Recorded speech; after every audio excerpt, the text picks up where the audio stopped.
যারা এখনো আমাদের চ্যানেলটি সাবস্ক্রাইব করেননি অবশ্যই সাবস্ক্রাইব করবেন এবং পাশে থাকা বেল বাটনটি ক্লিক করে দিবেন পরবর্তী নতুন ভিডিওর আপডেট সবার আগে পাওয়ার জন্য। কেমন আছেন সবাই? আশা করি ভালো আছেন। আজকে আপনাদের মাঝে নতুন একটি রেসিপি নিয়ে হাজির হলাম নীলুফা কিচেন। আজকের রেসিপিটি একটি বিদেশি রেসিপি, হোয়াইট মিট টুনা। দুঃখিত, লেখাটি উল্টা থাকার কারণে। লেখাটি উল্টা কারণ আমি আগেই উপরের এই কর্কটা ধরে টান দিছি, তাই ফাইটে গেছে। আমি ভিডিও শেষে এটা সোজা করে দেখিয়ে দেব। হোয়াইট মিট টুনা, এটাতে সানফ্লাওয়ার অয়েল দেওয়া আছে। আপনারা চাইলে এই অয়েলও ইউজ করতে পারেন। আপনাদের মাঝে সামনে আরও দেশীয় বিদেশি রান্না নিয়ে হাজির হব নীলুফা কিচেন থেকে। সকল রেসিপি দেখার জন্য আমাদের চ্যানেলটি সাবস্ক্রাইব করবেন, সাবস্ক্রাইবের পাশে থাকা বেল বাটনটি ক্লিক করে অল প্রেস করবেন সকল ভিডিওর নোটিফিকেশন সবার আগে পাওয়ার জন্য। ধন্যবাদ। অনেকেই বুঝতে পারতেছেন না আসলে হোয়াইট মিট টুনা এটা কি। এটি একটি সামুদ্রিক মাছ, টুনা মাছ।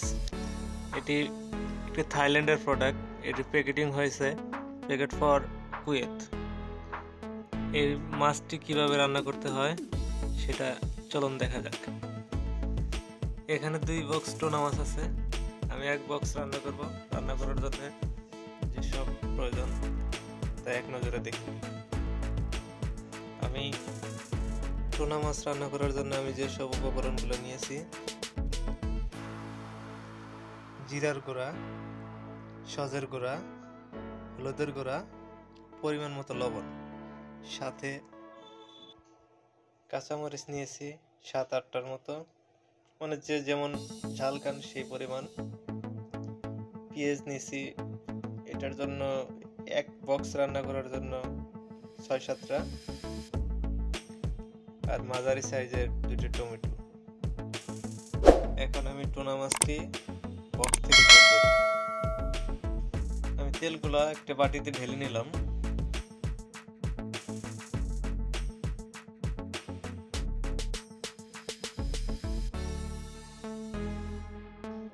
খুলে গেছে, একটা বক্স খুলে গেছে। অনেক চেষ্টার পর আরেকটা খুলে গেছে। এটা এখন কেটে নেব। অনেক শক্ত, চাকুটাই নষ্ট হয়ে যায় কিনা।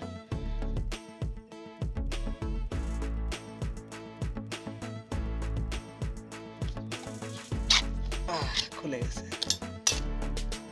এই হলো হোয়াইট মিট টুনা, টুনা মাছ।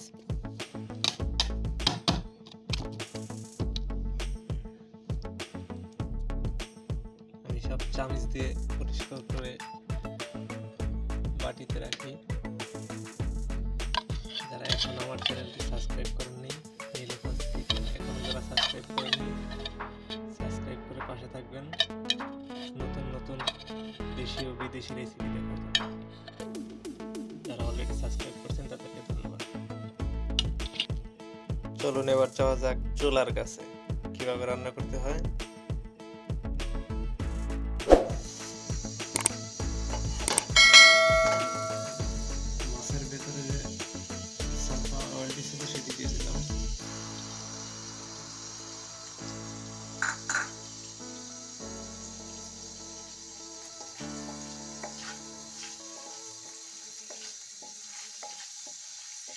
তেলটা হালকা গরম হচ্ছে।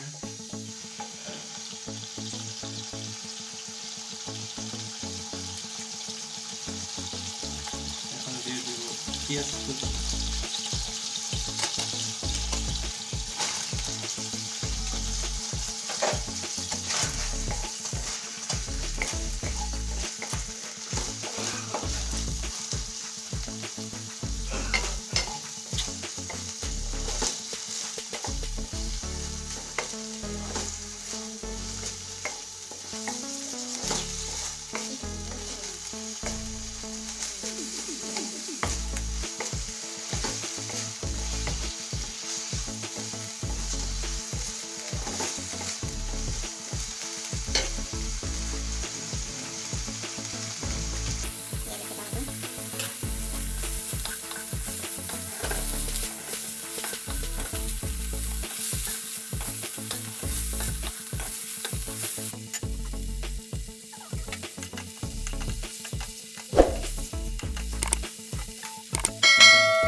সামান্য পানি দিয়ে মশলাগুলো ভালোভাবে কষিয়ে নিতে হবে।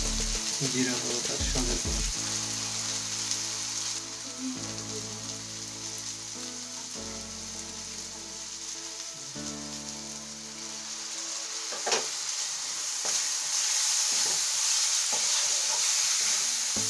এবার কাঁচামরিচগুলো দিয়ে দিলাম।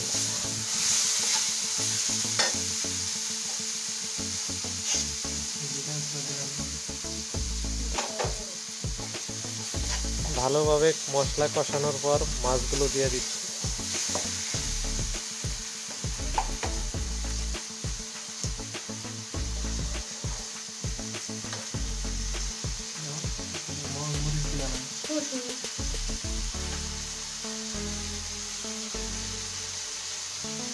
মাছগুলো সিদ্ধ করার জন্য আরেকটু পানি দিয়ে দিচ্ছি। ভালোভাবে মিশিয়ে নিতে হবে।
আমাদের রান্না কমপ্লিট। যারা এখনো আমাদের চ্যানেলটি সাবস্ক্রাইব করেননি অবশ্যই সাবস্ক্রাইব করবেন এবং পাশে থাকা বেল বাটনটি ক্লিক করে দিবেন পরবর্তী নতুন ভিডিওর আপডেট সবার আগে পাওয়ার জন্য। ধন্যবাদ।